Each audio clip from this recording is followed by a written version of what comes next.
미국 경제, 약달러 전환으로 살아날 수 있을까?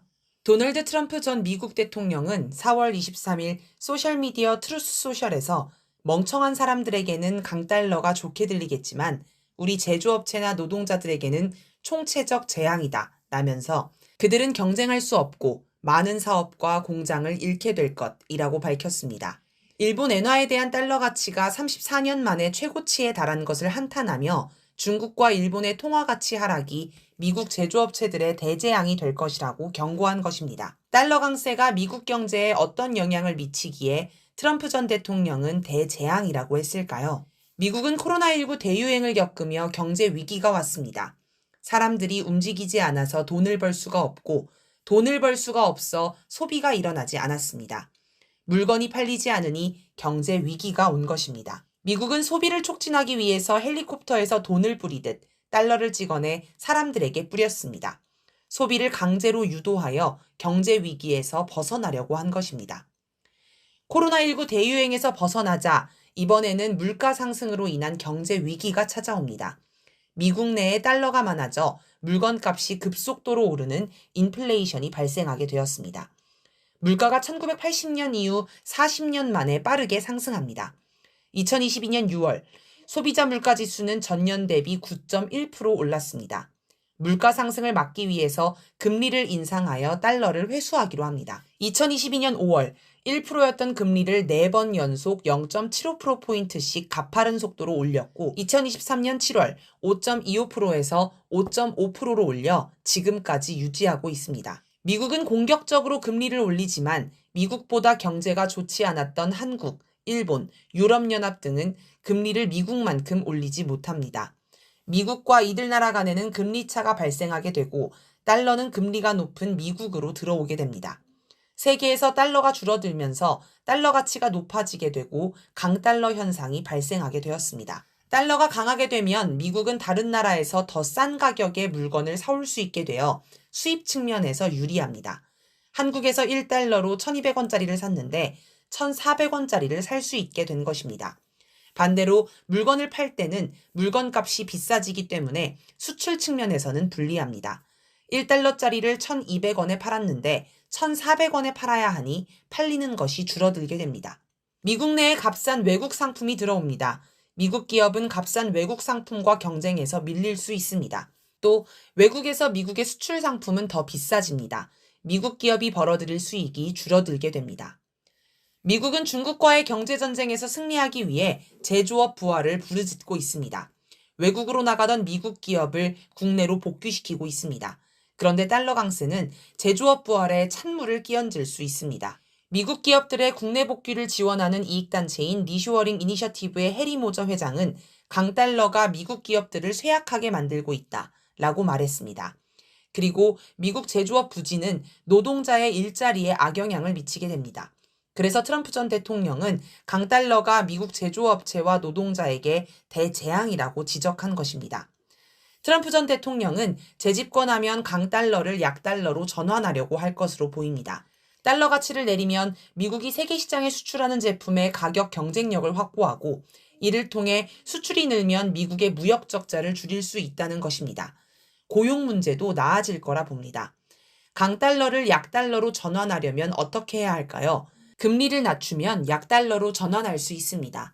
그러나 미국은 올해 금리 인하를 추진하고 있지만 물가 상승이 다시 시작될 조짐이 있어서 금리 인하를 하기는 어려워 보입니다. 또 외국에 돈을 뿌리면 약달러로 전환할 수 있습니다. 대표적인 방법으로 외국이 보유한 미국 채권을 사들이는 것입니다. 그러나 현재 미국 경제 자체가 어렵기 때문에 이 방법도 힘들어 보입니다. 외국이 보유한 미국 채권을 사들이려면 돈이 있어야 하는데 현재 미국 부채가 엄청나 쉽지 않습니다. 지난해 기준 미국의 법적 부채 한도는 31조 4천억 달러였지만 2024년 4월 부채 규모는 최소 33조 달러를 넘어선 것으로 알려졌습니다. 더 이상 부채가 늘어나면 미국이 파산할 수도 있을 지경입니다. 외환안정기금 ESF를 통해 달러를 팔고 외화를 사들이는 방법도 있습니다. ESF는 미국 정부가 달러화의 안정을 위해 1934년 외환시장 개입에 필요한 자금을 마련하고자 설립한 기금으로 재무부 예산에서 조성해 연방준비제도가 운영을 맡고 있습니다. 미국 대통령은 의회 사전 승인 없이 ESF로 외화를 사고 팔 권한을 가지고 있습니다. 하지만 미국 당국의 일방적인 외환시장 개입은 대내외적으로 정치적 논쟁의 여지가 커 시행 가능성이 매우 낮습니다. 또 1985년 플라자 합의 때처럼 강제로 달러의 가치를 떨어뜨려 약달러로 전환할 수 있습니다. 플라자 합의는 1985년 9월 22일에 프랑스, 서독, 영국, 미국, 일본의 재무부 장관들이 뉴욕 맨해튼에 있는 플라자 호텔에서 진행한 환율 조정 합의입니다. 당시 달러 가치 강세로 막대한 재정, 무역 적자에 시달리던 미국은 달러의 가치를 인위적으로 하락시키기 위해 이 합의를 통해 일본 엔화와 독일 마르크화의 가치를 올리도록 했습니다. 실제 트럼프 전 대통령 측근 중에서 이런 방법을 생각하고 있는 사람도 있습니다. 트럼프 2기 재무부 장관 후보로 거론되는 로버트 라이트하이저 전 미국 무역대표부 대표는 미국이 달러 가치를 일방적으로 내리거나 다른 나라들과 환율을 협상하는 방안을 고려하고 있다고 미국 정치 매체 폴리티코가 4월 15일 보도했습니다. 이뿐 아니라 아담 포센 미국 피터슨 국제경제연구소 소장은 4월 30일 한 토론회에서 미국의 인플레이션 및 재정적자 증가는 2026년에 제2의 플라자 합의를 유발할 수 있다라고 내다보기도 했습니다. 하지만 한국, 일본, 유럽연합 등 미국 동맹국의 경제가 어려운데 플라자 합의 때처럼 미국의 의견을 받아들일지 의문입니다. 거기에다 미국 국내에서 월가의 미국 투자자들도 반대할 것으로 예상됩니다. 달러 가치를 내리면 미국 투자자들이 보유한 달러와 표기 자산의 가치가 덩달아 떨어질 수 있습니다. 이를 반영한 듯 폴리티코는 트럼프가 금융업계 출신을 재무부 장관으로 임명하면 평가절하를 추진할 가능성이 크지 않다고 보도하기도 했습니다. 이 밖에 수입품에 관세를 부과하는 방안, 미국으로 유입되는 외국인의 투자 자금에 수수료를 부과하는 방안 등도 있습니다. 하지만 국내 생산 물품보다 값싼 수입 물품에 의존하고 있는 미국 경제 현황에서 관세 부과 방안이 현실적으로 먹혀들지 않을 수 있습니다. 이미 중국을 상대로 높은 관세를 부과한 무역 전쟁을 벌인 결과 미국의 피해는 더 막심해졌습니다. 외국인 투자 자금에 수수료를 부과하는 것은 자유주의 시장 원칙을 무너뜨린다는 논란의 여지가 있을 수 있습니다.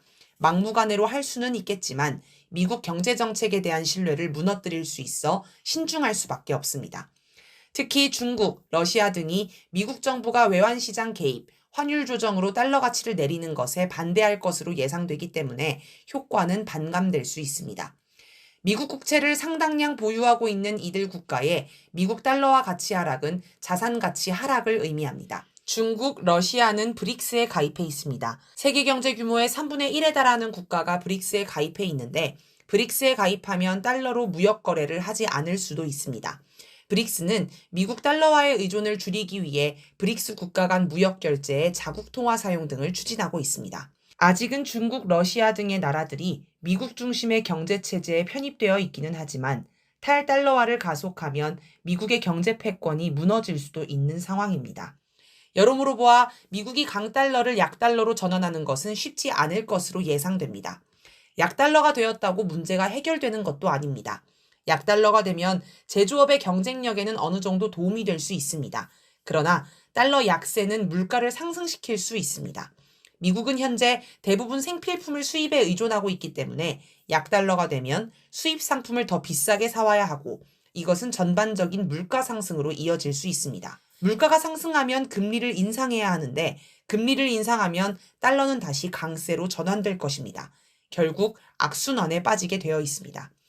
현재 미국의 경제 문제는 트럼프 전 대통령이 지적한 것과 달리 달러 가치에서 오는 것이 아닙니다. 미국 실물 경제가 매우 취약해서 나타나는 현상입니다. 그동안 미국 일극 체제 하에서 자만하여 제조업을 등한시하고 금융자본 중심으로 경제를 구조화하였기 때문에 나타나는 문제입니다.